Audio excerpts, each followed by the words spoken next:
Before we dive into this incredible story of courage and determination, if you appreciate learning about the forgotten heroes who shaped America's destiny, please hit that like button and subscribe to the channel. It helps us bring you more of these untold stories from our nation's past. The Catholic King of Spain watched his public debt grow with alarm as a large annual deficit rapidly increased it. He recoiled from war, and above all, from a war that was leading to the irretrievable ruin of the old colonial system that had enriched European powers for centuries. The management of Spain's foreign dependencies, and they could not properly be called colonies, nor could Spain be called their mother country, was an object of never-sleeping suspicion for the kingdom, heightened by a consciousness that the task of governing them was beyond its ability. The total number of their inhabitants greatly exceeded Spain's own population.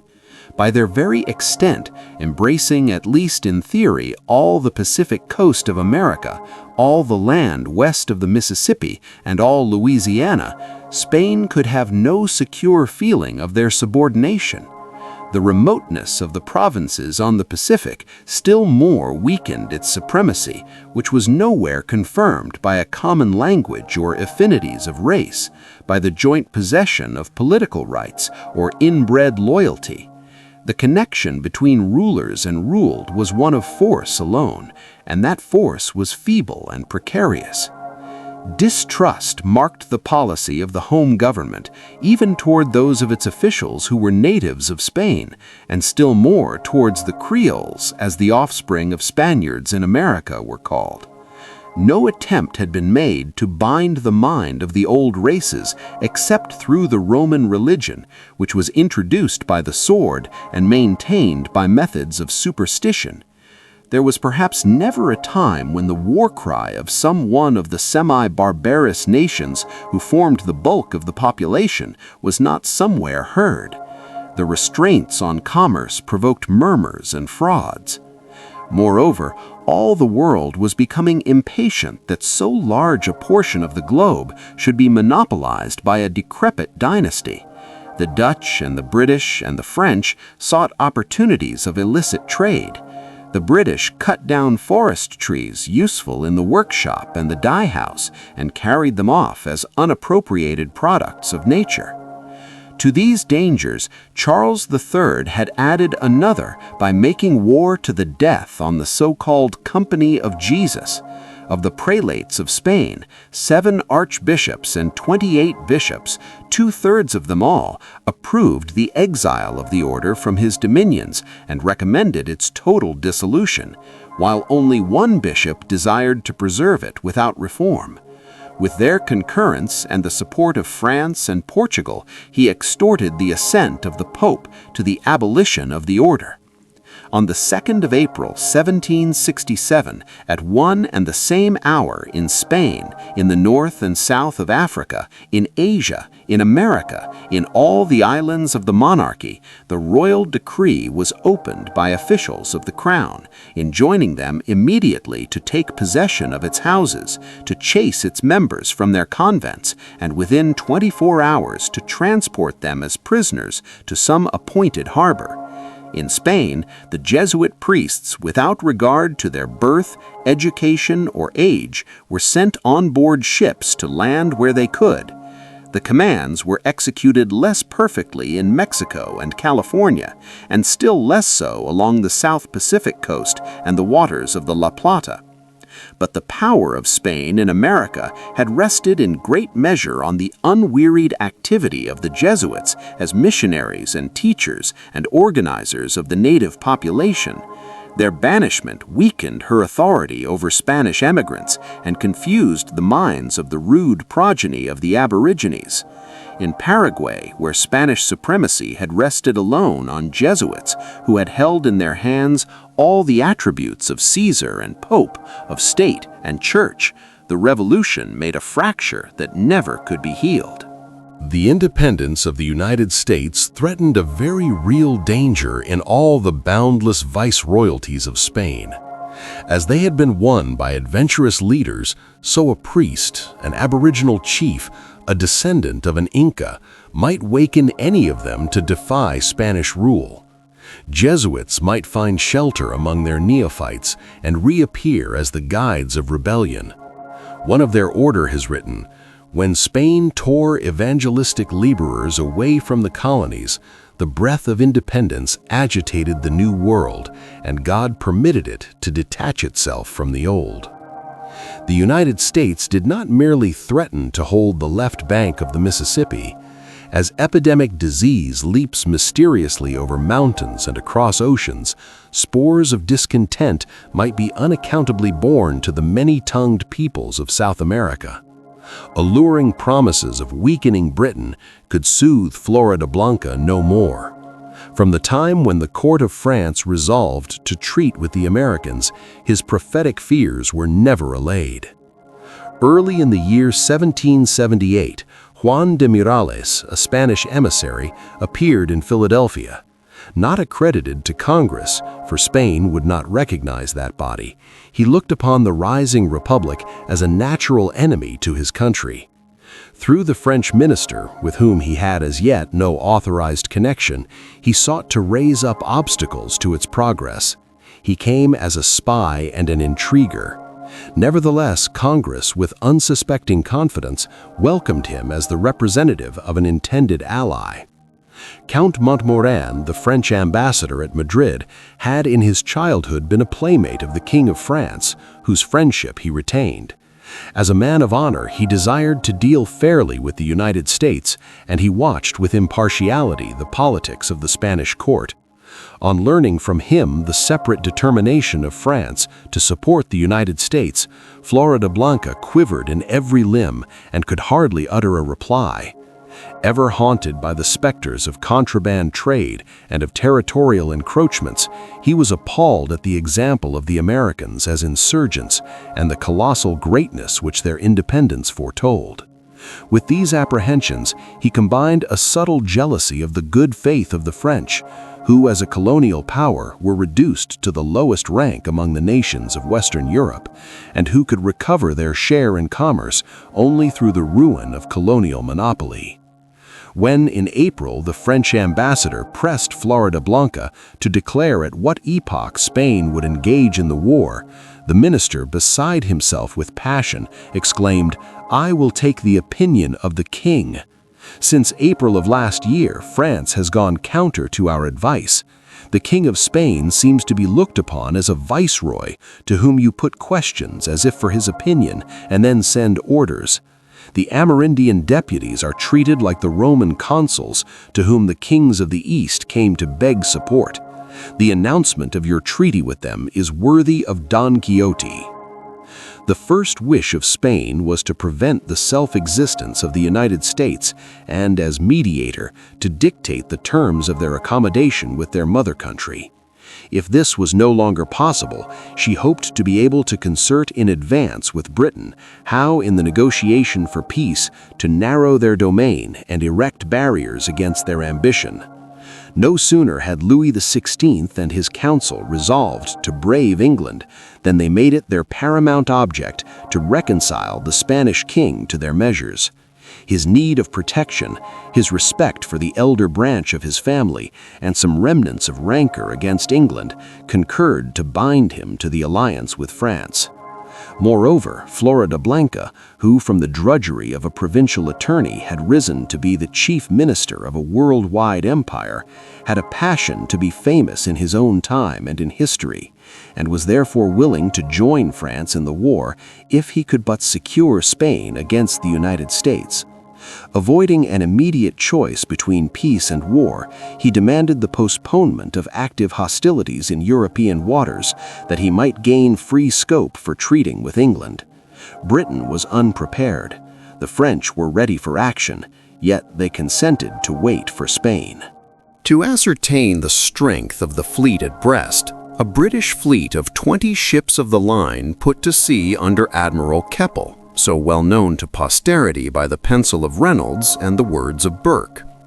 On the 17th of June, meeting two French frigates near the island of Ussant, Keppel gave orders that they should bring to. They refused. One of them, being fired into, discharged its broadside and then lowered its flag. The other escaped. The French government, no longer able to remain inactive, authorized the capture of British merchantmen. Early in July, its great fleet sailed out of Brest. Keppel put to sea once more. On the 27th, the two admirals, each having 30 men of war in 3 divisions and each professing the determination to fight a decisive battle, met off Ussant. D'Aurevilliers was better fitted for a monastery than for the quarterdeck, and the British admiral wanted ability for so great a command. After an insignificant action in which neither party lost a ship, the French returned to Brest, the British to Portsmouth. The French army encamped in Normandy under the Count de Broglie as if to invade England and wasted the season in cabals. In India, Chandernagore on the Hooghly surrendered to the English without a blow. The governor of Pondicherry, with a feeble garrison and weak defenses, maintained a siege of 70 days in the vain hope of relief. The flag of the Bourbons disappeared from the Gulf and Sea of Bengal and from the coast of Malabar. Floridablanca proposed to the British minister at Madrid to obtain a cessation of hostilities in order to establish and perpetuate an equilibrium on the continent of America.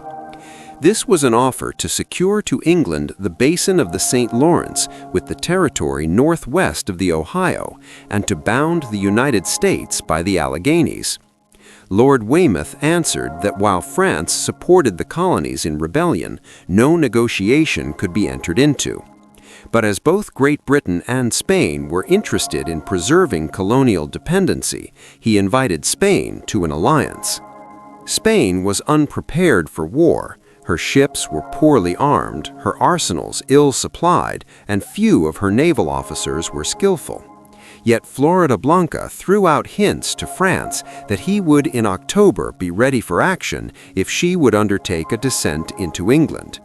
To the British proposal of an alliance, he returned a more formal offer of mediation between the two belligerents, with the avowal that the King of Spain would be forced to choose his part if the war should be continued. Weymouth, in October, warning Spain of the fatal consequence to the Spanish monarchy of the independence of the United States, put the proposal aside. Yet Floridablanca continued to fill the courts of Europe with the declaration that Spain would never precede England in recognizing the separate existence of her colonies.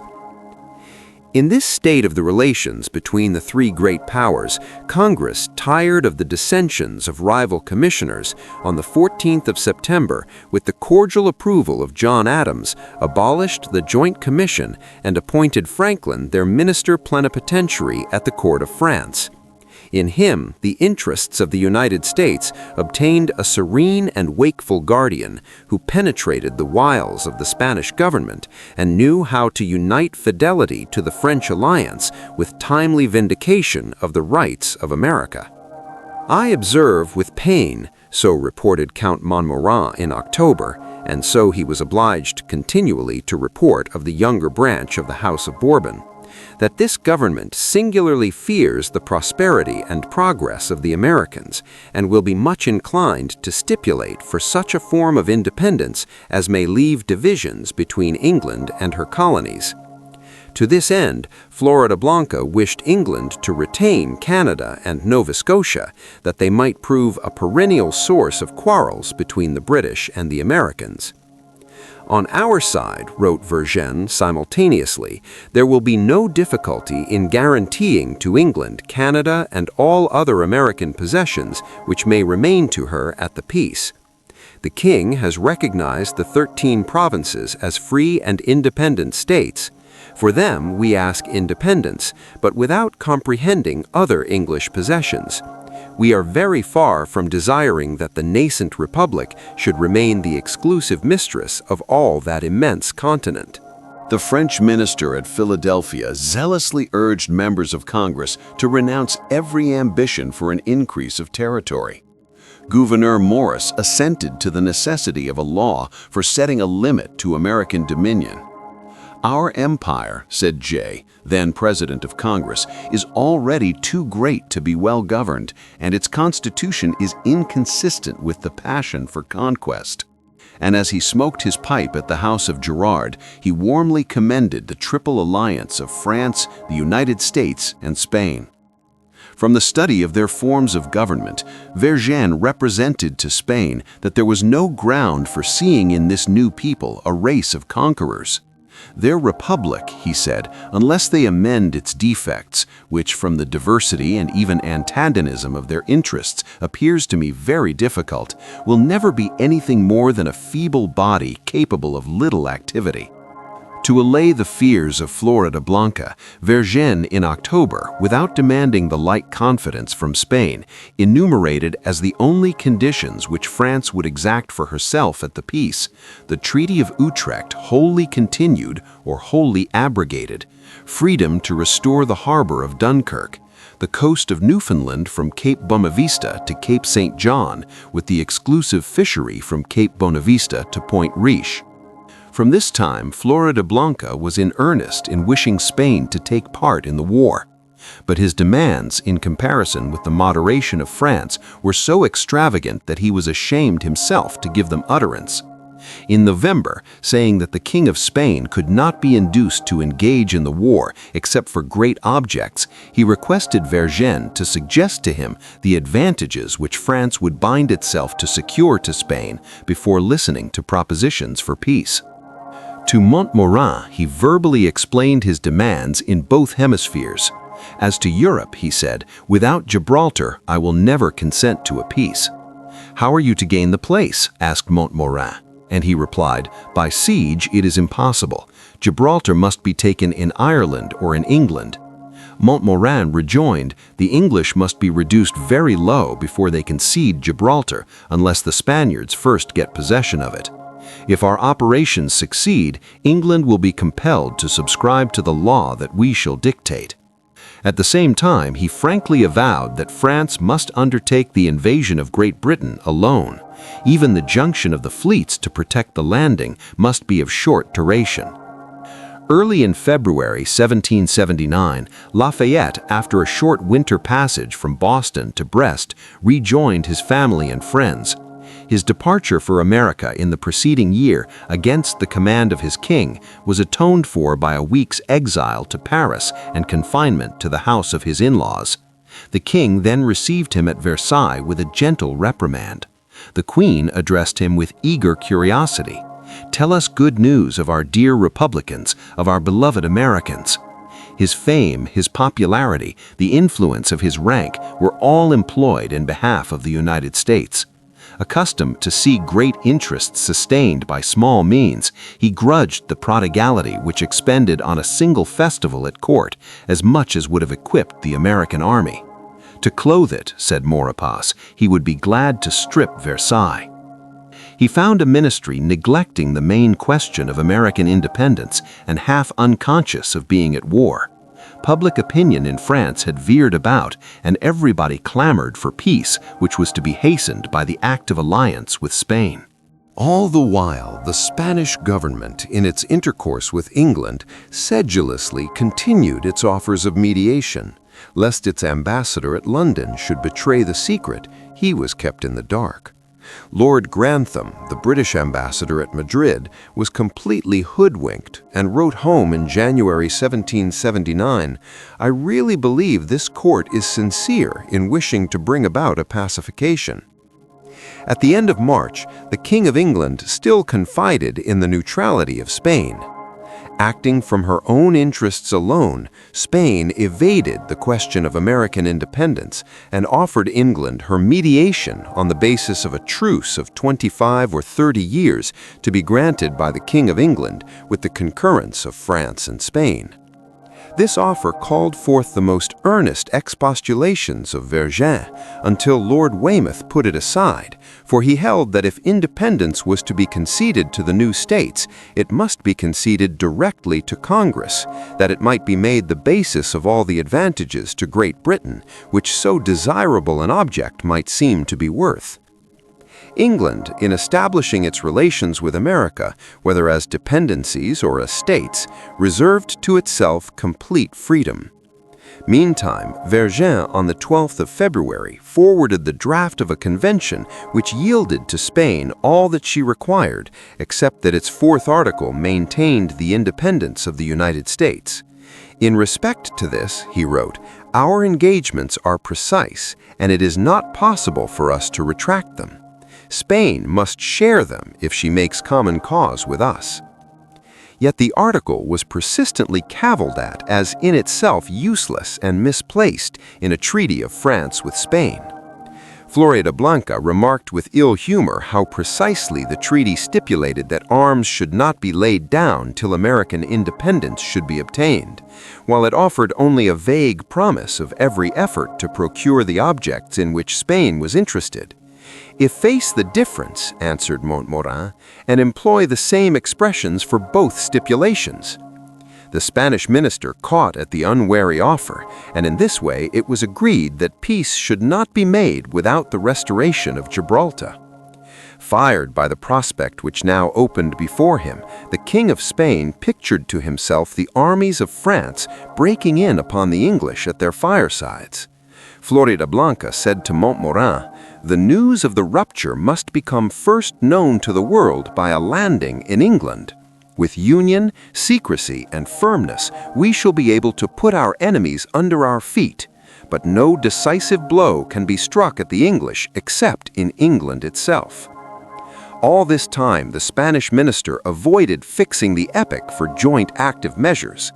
"The delay," said Vergennes, "can be attributed only to the spirit of a pettifogger which formed the essence of his first profession. I cry out less at his repugnance to guarantee American independence. To suitable concessions from the Americans, we assuredly make no opposition." Discussing with Montmorin the article relating to the Americans, Floridablanca said, "The king, my master, will never acknowledge their independence until the English themselves shall be forced to recognize it by peace. He fears the example which he should otherwise give to his own possessions." "As well acknowledge their independence as accord them assistance," began Montmorin, but the minister cut him short, saying, "Nothing will come of your insisting on this article." Now that no more was to be gained, Floridablanca made a draft of a convention and suddenly presented it to Montmorin. A few verbal corrections were agreed upon, and on the evening of the 12th of April, the treaty was signed. By its terms, France bound herself to undertake the invasion of Great Britain or Ireland. If she could drive the British from Newfoundland, its fisheries were to be shared only with Spain. For trifling benefits to be acquired for herself, she promised to use every effort to recover for Spain Minorca, Pensacola, and Mobile, the Bay of Honduras, and the coast of Campeche. The two courts bound themselves not to grant peace, nor truce, nor suspension of hostilities until Gibraltar should be restored. This convention of France with Spain modified the treaty between France and America. The Americans were not bound to continue the war till Gibraltar should be taken, still less till Spain should have carried out a policy hostile to their interests. They gained the right to make peace whenever Great Britain would recognize their independence. The Mississippi River is the guardian and the pledge of the Union of the States of America. Had they been confined to the eastern slope of the Alleghanies, there would have been no geographical unity between them, and the thread of connection between states that merely fringed the Atlantic must soon have been sundered.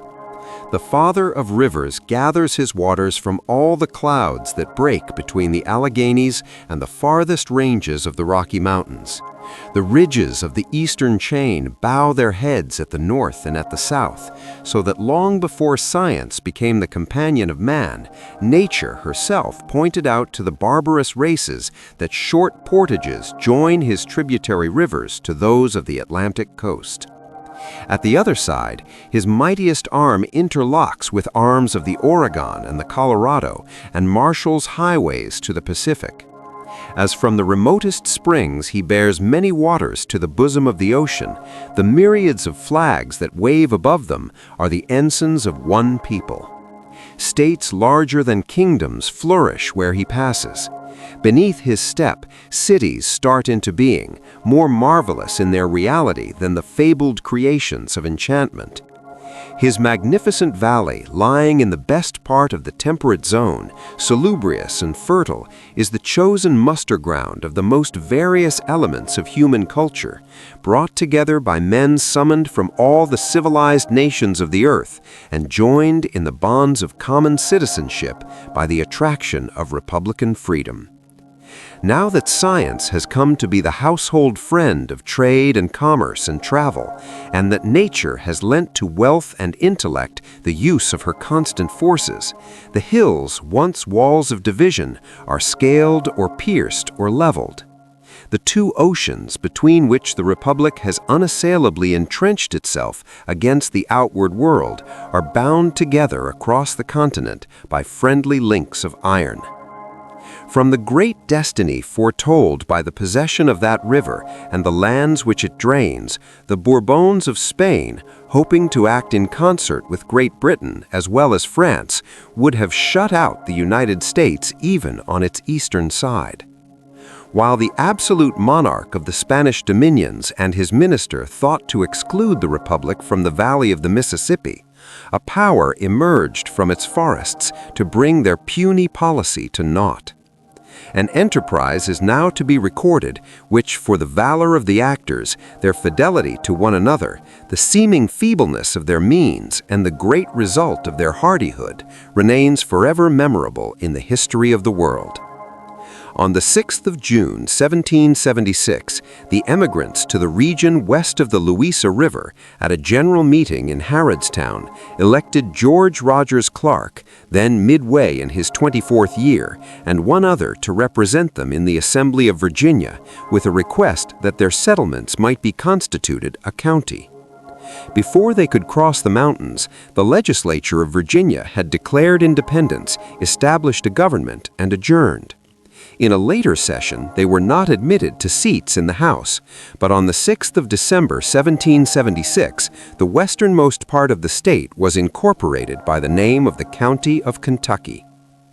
As Clark, on his return, descended the Ohio, he brooded over the conquest of the land to the north of the river. In the later part of 1777, Clark took leave of the woodsmen of Kentucky and departed for the east.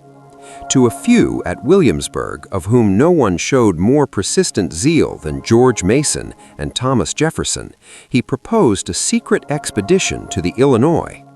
Patrick Henry, the governor, made the plan his own. At his instance, the House of Delegates, by a vote of which few knew the intent, empowered him to aid any expedition against their western enemies. On the 2nd of January, 1778, Clark received from the governor and council a supply of money, liberty to levy troops in any county of Virginia, and written and verbal instructions clothing him with large discretionary authority to attack the British dominion on the Illinois and the Wabash. Hastening to the frontier, he established recruiting parties from the head of the Ohio to the Holston. At Redstone Old Fort, with the cordial aid of Hand, its commander, he collected boats, light artillery, and ammunition. It was probably there that he met with Captain William Harrod and his company. There, too, he was overtaken by Captain Leonard Helm of Fauquier and by Captain Joseph Bowman of Frederick, each with less than half a company.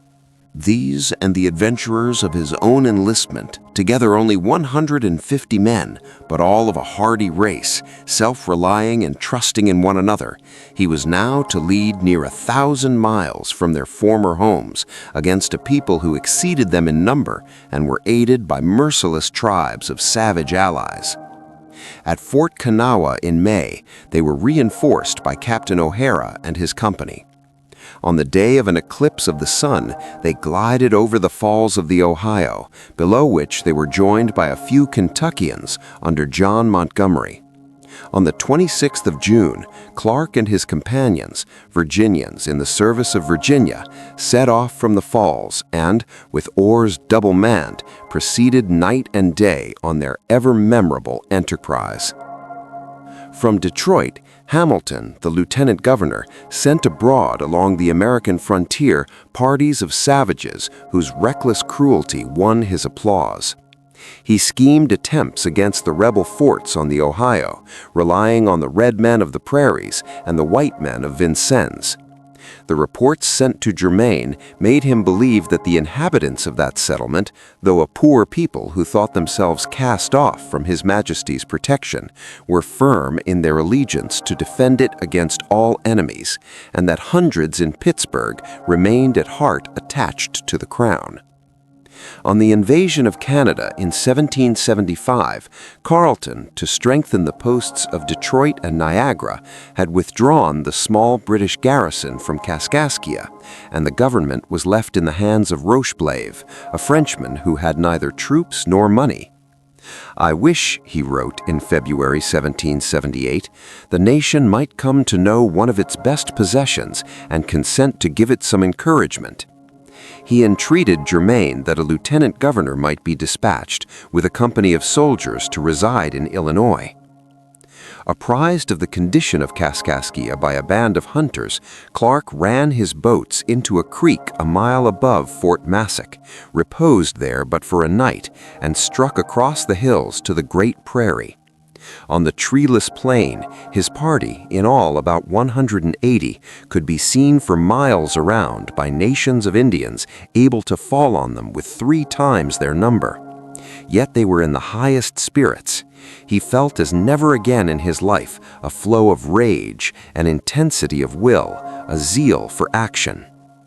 Approaching Kaskaskia on the 4th of July, 1778, in the darkness of evening, he surprised the town and without bloodshed seized Rocheblave, the commandant.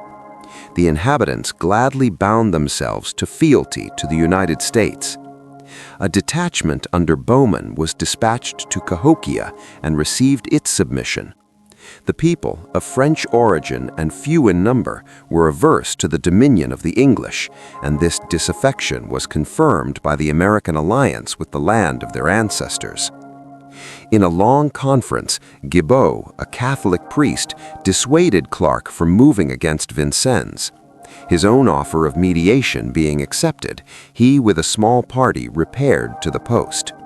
Its people, having listened to his explanation of the state of affairs, went into the church and took the oath of allegiance to the United States. The transition from the condition of subjects of a king to that of integral members of a free state made them new men. Planning the acquisition of the whole Northwest, they sent to the Indians on the Wabash 5 belts, a white one for the French, a red one for the Spaniards, a blue one for America, and for the Indian tribes a green one as an offer of peace, and one of the color of blood if they preferred war, with this message: "The King of France is come to life. We desire you to leave a very wide path for us to pass through your country to Detroit, for we are many in number, and we might chance to hurt some of your young people with our swords." To dispossess the Americans of the Illinois country and Vincennes, on the 7th of October, Lieutenant Governor Hamilton left Detroit with regulars and volunteers and 350 warriors picked by their chiefs out of 13 different nations. On the 17th of December, he took possession of Fort Vincennes without opposition, and the inhabitants of the town returned to their subjection to the British king. After this exploit, he contented himself for the winter with sending out parties, but he announced to the Spanish governor his purpose early in the spring to recover Illinois. Confident of receiving reinforcements, he threatened that if the Spanish officers should afford an asylum to rebels in arms against their lawful sovereign, he would invade their territory and seize the fugitives. Hamilton was methodical in his use of Indians. He gave standing rewards for scalps, but offered none for prisoners. His continuous parties of Indian and white volunteers spared neither men nor women nor children. In the coming year, he promised that as early as possible, all the different nations, from the Chickasaws and Cherokees to the Hurons and 5 Nations, should join in the expeditions against Virginia, while the Lake Indians from Mackinac, in conjunction with white men, agreed to destroy the few rebels in Illinois. He sent out detachments to watch Kaskaskia and the falls of the Ohio, and to intercept any boats that might venture up that river with supplies for the rebels. He never doubted his ability to reduce all Virginia west of the mountains. In 1779, danger hovered from every quarter over Clark and his party in Illinois. He had not received a single line from the governor of Virginia for near 12 months. His force was too small to stand a siege, his position too remote for assistance. By his orders, Bowman of Kentucky joined him after evacuating the fort at Cahokia, and preparations were made for the defense of Kaskaskia. Just then, Francis Vigo, by birth an Italian of Piedmont, a trader of St. Louis, arrived from Vincennes and gave information that Hamilton had weakened himself by sending out hordes of Indians, that he had not more than 80 soldiers in garrison, nor more than 3 pieces of cannon and some swivels mounted, but that he intended to collect in spring a sufficient number of men to clear the west of the Americans before the fall. With a courage as desperate as his situation, Clark resolved to attack Hamilton before he could call in his Indians. On the 4th of February, he dispatched a small galley mounting 2 4-pounders and 4 swivels, and carrying a company of men and military stores under Captain John Rogers, with orders to ascend the Wabash, take a station a few miles below Vincennes, suffer nothing to pass, and await further instructions. Of the young men of Illinois, 30 volunteered to be the companions of Clark. The rest he embodied to garrison Kaskaskia and guard the different towns. On the 7th of February, he began his march across the country with 130 men. The inclemency of the season, high water, and the drowned lands of the Wabash River which they were forced to pass through threatened them with ruin. At this time, Hamilton was planning murderous expeditions. He wrote, "Next year there will be the greatest number of savages on the frontier that has ever been known, as the 6 nations have sent belts around to encourage their allies, who have made a general alliance." On the 23rd, just at evening, Clark and his companions reached dry land and, making no delay, with a white flag flying, they entered Vincennes at the lower end of the village.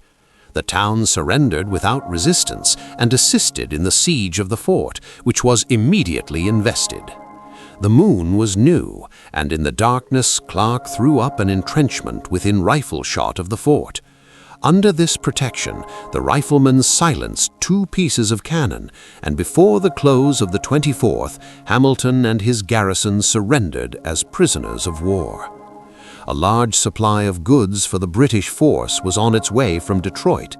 60 men dispatched by Clark in boats, well mounted with swivels, surprised the convoy 40 leagues up the river and made a prize of the whole, taking 40 prisoners. The joy of the men of the Northwest was completed by the return of their messenger from Virginia, bringing from the House of Assembly its votes of October and November 1778, establishing the county of Illinois, and thanking Colonel Clark and the brave officers and men under his command for their extraordinary resolution and perseverance, and for the important services which they had thereby rendered their country. Since the time of that vote, they had undertaken a far more hazardous enterprise and had obtained permanent possession of all the important posts and settlements on the Illinois and Wabash, rescued the inhabitants from British dominion, and established civil government in its republican form. The conspiracy of the Indians embraced those of the South. Early in the year 1779, Cherokees and warriors from every hostile tribe south of the Ohio, to the number of 1,000, assembled at Chickamauga. To restrain their ravages, which had extended from Georgia to Pennsylvania, the governments of North Carolina and Virginia appointed Evan Shelby to command about 1,000 men, called into service chiefly from the settlers beyond the mountains. To these were added a regiment of 12 months' men that had been enlisted for the reinforcement of Clark in Illinois. Their supplies and means of transportation were due to the unwearied and unselfish exertions of Isaac Shelby. In the middle of April, embarking in pirogues and canoes at the mouth of Big Creek, they descended the river so rapidly as to surprise the savages, who fled to the hills and forests. They were pursued, and some of their warriors fell. Their towns were burnt, their fields laid waste, and their cattle driven away.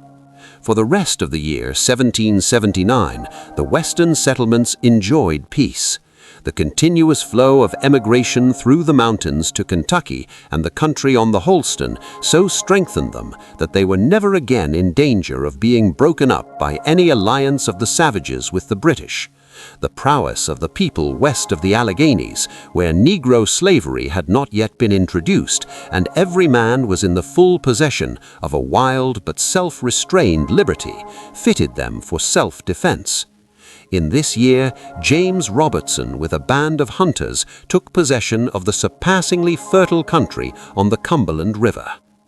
The regiment designed for the support of Clark had been diverted, and thus the British gained time to reinforce and fortify Detroit. But Jefferson, then governor of Virginia, gave instructions to occupy a station on the Mississippi between the mouth of the Ohio and the parallel of 36 degrees 30 minutes. In the spring of 1780, Clark, choosing a strong and commanding situation 5 miles below the mouth of the Ohio, established Fort Jefferson as the watch on the Father of Rivers. In the summer of 1778, news was received of the conquest of the British settlements on the lower Mississippi. James Willing of Philadelphia, a captain in the service of the United States, left that city with about 27 men, who grew to be more than 100 at Fort Pitt and on the rivers. On the evening of the 19th of February 1778, they arrived at the Natchez Landing, and early the next morning sent out several parties who almost at the same moment made the inhabitants prisoners of war on parole, hoisted the colors of the United States, and in their name took possession of the country. The British agents who had taken part in stimulating the southwestern savages to prowl on the American frontiers escaped in terror and in haste. The friendly planters, left unprotected and fearing the confiscation of their property, proposed terms of accommodation which Willing readily accepted.